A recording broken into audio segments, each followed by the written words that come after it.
அரிமானங்களே, இந்த நாளும் சங்கீதம் 115 வசனம் 14 நாம் பார்க்கலாம். கர்த்தர் உங்களையும் உங்கள் பிள்ளைகளையும் வர்த்திக்க பண்ணுவார். பெரும்பாலுங்க நம்ம உண்மையை சொல்லணும்னா குடும்பங்களில் பிள்ளைகளால் தான் நிறைய பிரச்சனை வருது.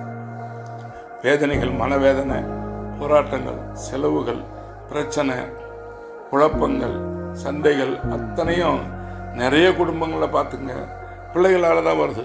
பிள்ளைகள் நல்லா கர்த்தருக்குள்ள வந்துட்டாங்களா பிரச்சனை இல்லை. ஆகவே பிள்ளைகளால் இப்படி பிரச்சனை வருது. ஆனால் வசனம் இந்த அதிகாரத்தில் பார்க்குறோம். கர்த்தர் சொல்கிறார், கர்த்தர் உங்களையும் உங்கள் பிள்ளைகளையும் வர்த்திக்க பண்ணுவார். ஏன்னா நம்ம அவருடைய குடும்பம், அவர் நம்முடைய அப்பா, நம்ம பிள்ளைகளும் அவருடைய பிள்ளைங்க. நாம் அவருடைய கருத்தில் நம்முடைய பிள்ளைகளை ஒப்பு கொடுத்து ஜெபம் பண்ணியிருக்கிறோம். பிறந்த உடனே இது உங்கள் பிள்ளைப்பா, நீங்கள் வளர்த்தம்பான்னு ஒப்பு கொடுத்துட்டோம். அப்புறம் திரும்ப பிள்ளைகளை பற்றி கவலைப்பட தேவையே இல்லை. காரணம் நம்முடைய பிள்ளைகள் அவருடைய பிள்ளையாய் மாறிடுச்சு. நாம் ஏற்கனவே நாம் அவருடைய பிள்ளையாக நம்ம இருக்கிறோம்.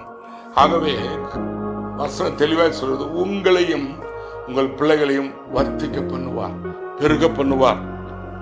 அவங்க கெட்டு போன மாதிரி தெரியும், வாழ்க்கை ஒன்றுமில்லாத மாதிரி தெரியும், ஒன்றுமே அவங்களுக்கு நல்ல காரியம் நடக்காத மாதிரி தெரியும், வேலை கிடைக்காம தெரியும், கல்யாணம் ஆகாத மாதிரி தெரியும், பிரச்சனை மேலே பிரச்சனை, வீட்டில் குழப்பம் வந்துட்டு இருக்கிற மாதிரி தெரியும். ஆனால் கர்த்தர் எல்லாவற்றையும் மாற்றி இதன் மத்தியிலும் உங்களையும் உங்கள் பிள்ளைகளையும் குடும்பமாய் வர்த்திக்க பண்ணுவார், பெருக பண்ணுவார், ஆசீர்வதிப்பார், சாட்சியாய் நிறுத்துவார்.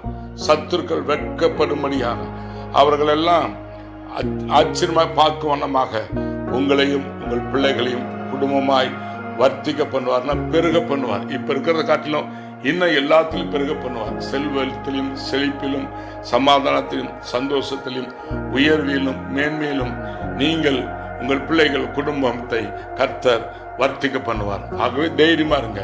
உங்களை குறித்தோ உங்கள் பிள்ளைகளை குறித்தோ உங்கள் எதிர்காலத்தை குறித்தோ நீங்க கவலைப்படாதீங்க. கர்த்தர் உங்களையும் உங்கள் பிள்ளைகளையும் இந்த நாளிலே பெருக பண்ணுவார், வர்த்திக்க பண்ணி ஆசீர்வதிப்பார். God bless you.